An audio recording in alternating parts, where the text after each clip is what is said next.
ওই লোকের বাড়ি ছিল মদিনা থেকে 350 কিলোমিটার বা মাইল বলেন, 350 মাইল দূরে মদিনা থেকে, এত দূরে তার বাড়ি।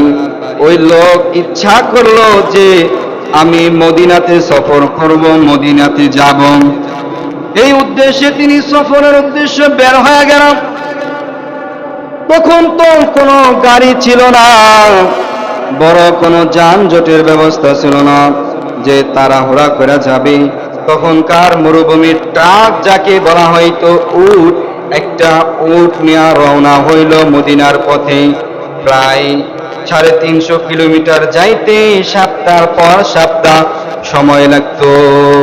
চলতেছে চলতেছে ওই লোক মদিনার পথে চলতেছে, মদিনায় যাবে, মদিনায় যাবে।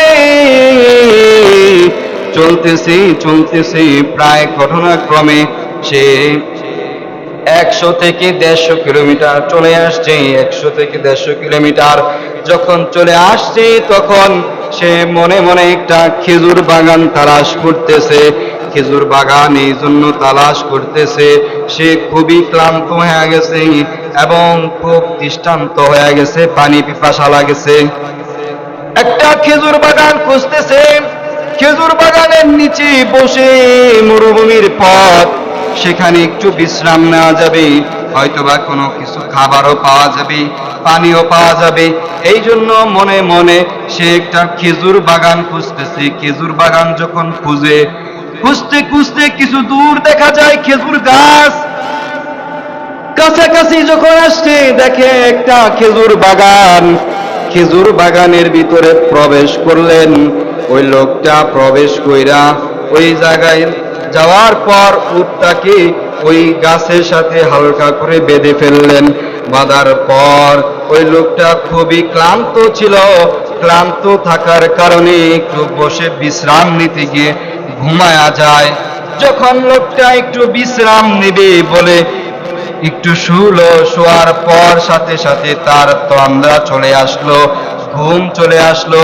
ঘুম যখন চলে আসছে, সে পুরোপুরি ভাবে ঘুমায়া গেছেন।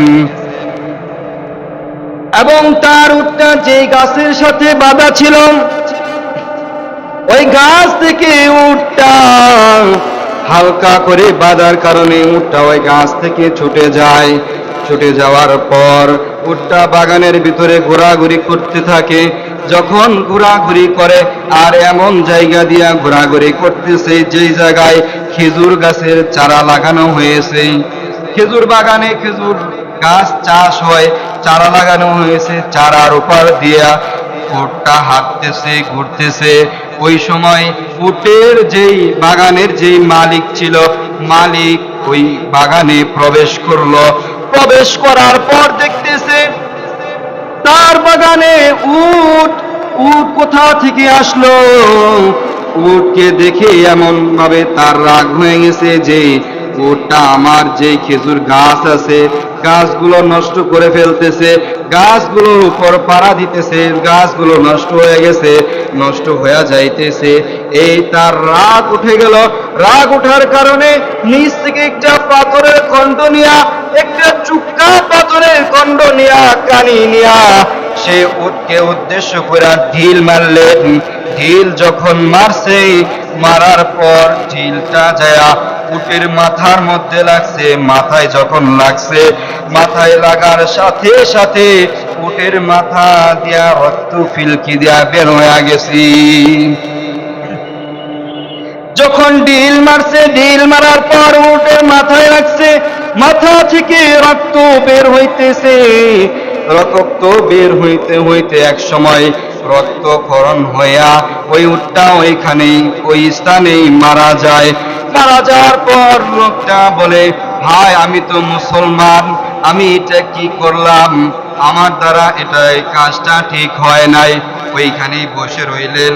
ওইখানে যখন বসে রইলেন, অপর দিকে ওই ব্যক্তি যার উট যিনি ঘুমায়াছিলেন, তিনি দেখতেছেন যে তার খেজুর গাছের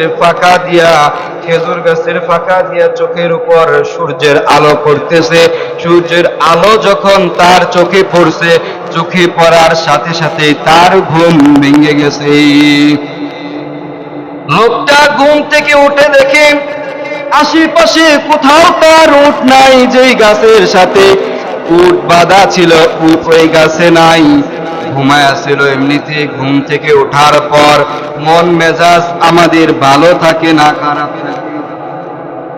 একটু খারাপ থাকে না, ভারী থাকে না?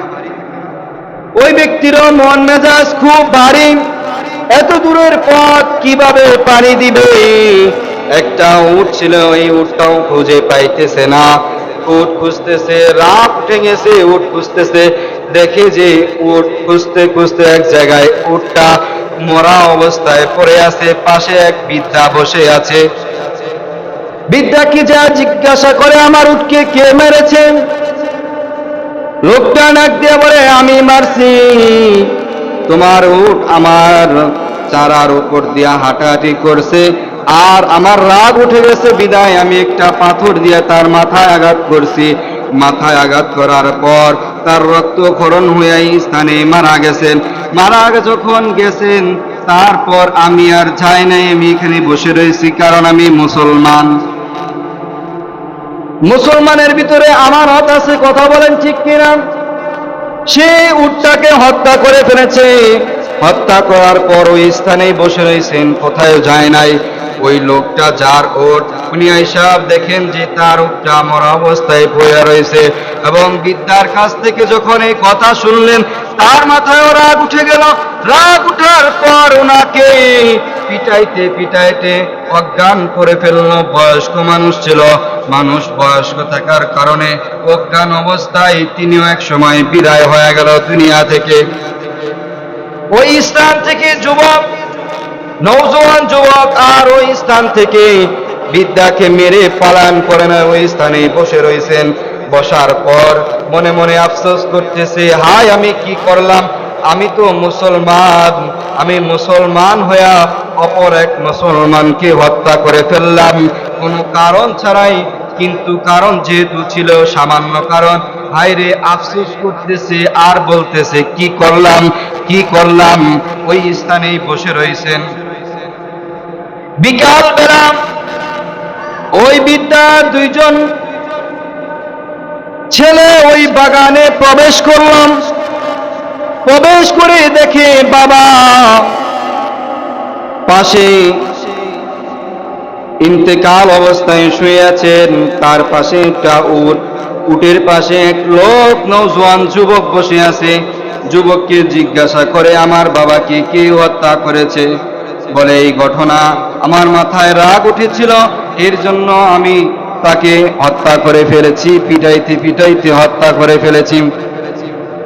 ওই দুই ভাই ডাক দিয়ে বলে, নওজোয়ান যুবক, তুমি হত্যা করছো ঠিক আছে, তুমি কেন? তুমি চাইলে তো এখান থেকে পলায়ন করতে পারতে, পলায় যাইতে পারতে, পলায়ন করো নাই কেন? ওই নওজোয়ান যুবক ডাক দেয়া বলে, আমি এই জন্য পলায়ন করি নাই, কারণ আমি মুসলমান, আমি অন্যের হক নষ্ট করেছি, একজনকে হত্যা করে ফেলেছি, আমি মুসলমান, এখান থেকে যাইতে পারি না। তোমরা তার ছেলে, তোমরা আমাকে তার শাস্তি স্বরূপ যা বলো তাই আমি করতে রাজি আছি, কারণ আমি আল্লাহ তাআলার কাছে কিয়ামতের ময়দানে এই হত্যার কারণে আসামি হয়ে দাঁড়াতে চাই না। দুনিয়াতে আমার যা বিচার হয়, যা শাস্তি হয় আমি ভোগ করতে চাই, কারণ আসামি আমি কাঠগড়ায় কিয়ামতের ময়দানে দাঁড়াতে চাই না। এমন তার ঈমান ছিল।